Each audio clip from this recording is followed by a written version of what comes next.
Situasi Israel semakin gak terkendali dengan mendapatkan banyak serangan. Hamas dan Houthi sukses memukul mundur tentara Israel dan menyerang balik sejumlah kota penting Israel. Kini negara Yahudi tersebut sedang ditimpa perpecahan hebat, di mana para pejabat dan rakyat mereka sendiri mulai membenci Benyamin Netanyahu. Kehancuran negeri Zionis sudah diprediksi oleh berbagai pengamat perang dengan menipisnya amunisi dan prajurit. Cetak Gol coba merangkum perpecahan Israel potensi diserang banyak negara sebagai berikut.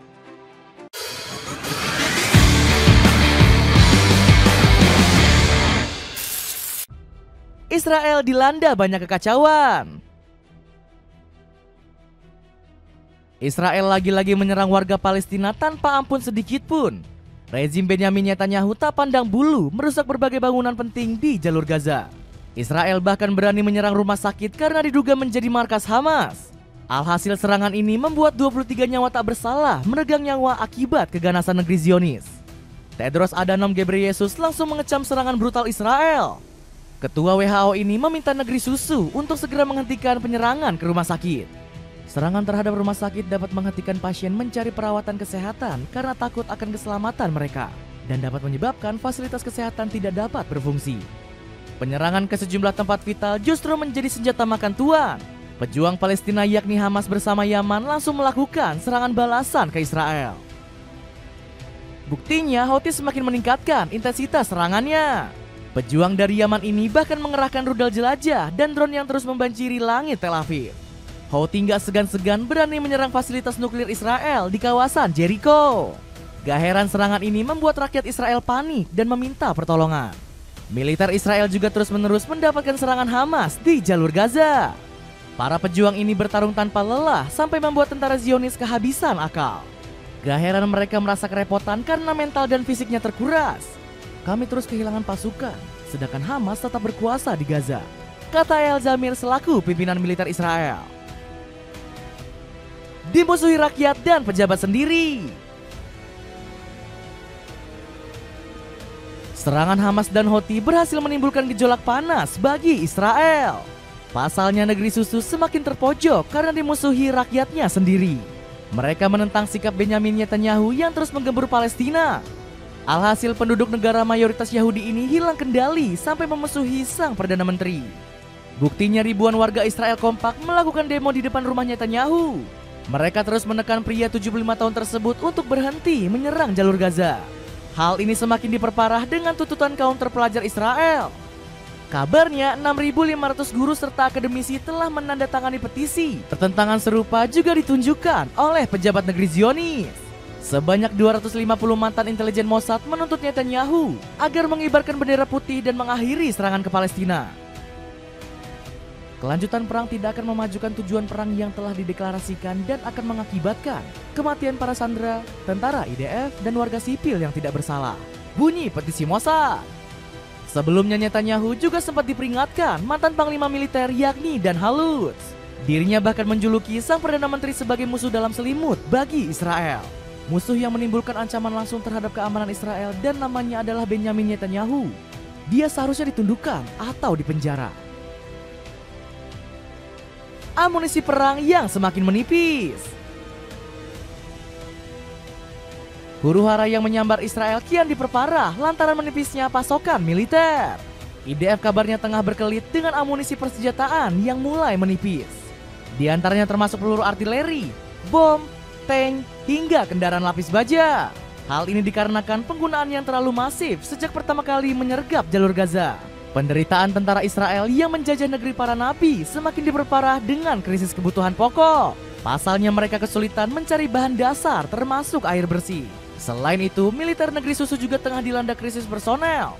Mereka bahkan harus mengirim 300 tentara cadangan untuk bertempur di garis depan.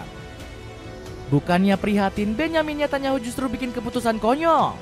Pejabat kelahiran Tel Aviv ini memberhentikan 1.000 tentara yang mendukung pemberhentian perang di Gaza. Padahal Hamas sudah bangkit dan siap melancarkan serangan balik. Kelompok perlawanan Palestina ini kabarnya baru saja mendapatkan 25.000 pejuang baru. Alhasil Israel diprediksi nggak akan sanggup menaklukkan Palestina. Rasa pesimistis tersebut bahkan dilontarkan panglima militer mereka yakni El Zamir. Israel akan berada dalam keadaan kekacauan berkelanjutan di jalur Gaza tanpa mampu mencapai tujuan perang. terutama karena Hamas yang terus mengendalikan Gaza sejak pecahnya perang. Dapatkan kaos oblong lengan pendek dari Zen mulai dari harga 60 ribuan aja. Cek linknya di bawah ini. Israel sedang menuju kehancuran. Israel juga dibuat kacau karena serangannya di Gaza ditentang semua lapisan masyarakat. Mereka terus berunjuk rasa karena muak melihat ribuan orang harus gugur demi ambisi Benyamin Netanyahu. Para masyarakat melakukan cara unik untuk memperlihatkan kekesalannya terhadap Israel. Mereka berduyun-duyun melakukan boikot terhadap produk yang punya kaitan dengan Israel. Gak heran para pengamat menilai Israel akan segera menemui ajalnya sebagai negara. Buktinya Abed Abu Sabeh menyebut negeri Zionis mengalami kejadian yang disebut hipernormalisasi. Sebut saja ketika petugas medis Palestina mendapatkan serangan dari tentara Israel. Bukannya mulai mempertanyakan, rakyat negeri susu justru tak memperdulikan kejadian tersebut.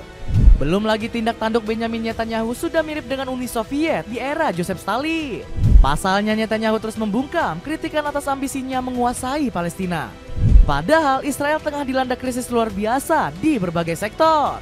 Salah satunya adalah sumber daya militer yang terus menipis karena serangan negeri Zionis ke Gaza. Pasalnya El Zamir selaku komandan angkatan bersenjata Israel menyebut dirinya kekurangan orang. Kami sedang mengalami krisis di tubuh tentara Israel. Jika hal ini tak diselesaikan segera, maka ini menjadi hambatan dalam menguasai Gaza secara utuh, kata El Zamir. Bantuan Palestina segera datang. Di saat yang bersamaan, Palestina terus dibanjiri bala bantuan dari berbagai negara. Sebut saja Indonesia yang terus membantu perjuangan rakyat bumi para nabi. Buktinya Basnas mengirimkan bantuan sebesar 45 kontainer kepada warga di Gaza. Aksi serupa juga dilakukan oleh publik figur seperti Ratna Toranmangun yang mendermakan hartanya untuk Palestina. Bahkan BUMN seperti Pertamina juga ikut turun tangan untuk membantu rakyat bumi para nabi.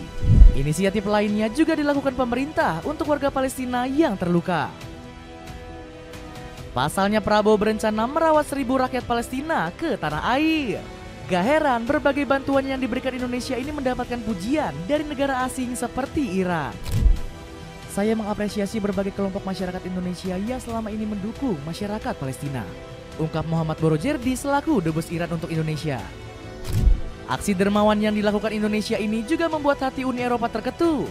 Buktinya Uni Eropa siap menggelontorkan dana besar untuk warga Palestina. Gak tanggung-tanggung bantuan yang diberikan benua biru mencapai 34,4 triliun rupiah. Tujuannya agar rakyat Palestina bisa terbebas dari penderitaannya. Kami meningkatkan dukungan kami kepada rakyat Palestina. Sebesar 1,6 miliar euro hingga 2027 akan membantu menstabilkan tepi barat dan juga Gaza, ungkap Kaja Kallas selaku Kepala Kebijakan Luar Negeri Uni Eropa.